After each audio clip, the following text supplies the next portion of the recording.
ഇപ്പോൾ കയ്യിലുള്ള വടകര, കൊടുവള്ളി, തലനാരിഴയ്ക്ക് നഷ്ടപ്പെട്ട നാദാപുരവും കുറ്റ്യാടിയും UDF-നൊപ്പം ആകുമെന്ന പ്രതീക്ഷയുണ്ട്.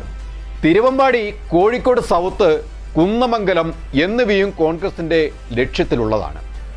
വയനാട്ടിലോ 2 മണ്ഡലം നിലവിൽ UDF-നുണ്ട്. മാനന്തവാടി മണ്ഡലമാണ് കയ്യിൽ വരാത്തത്. മുൻപ് കോൺഗ്രസിൻ്റെ ഉരുക്കുകോട്ടയായിരുന്നു ഈ മാനന്തവാടി.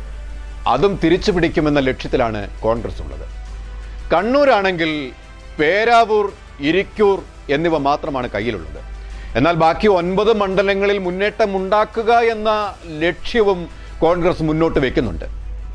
കാസർഗോഡ്, ഇവിടെ കാസർഗോഡ്, മഞ്ചേശ്വരം എന്നീ 2 മണ്ഡലങ്ങൾ മാത്രമാണ് UDF-ൻ്റെ കയ്യിൽ ഇപ്പോൾ ഉള്ളത്.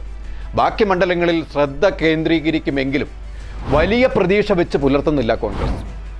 ഇങ്ങനെയുള്ള അപഗ്രന്ഥനത്തിലൂടെയാണ് VD സതീശൻ തൻ്റെ പ്ലാൻ 63 നടപ്പിലാക്കാൻ പോകുന്നത്.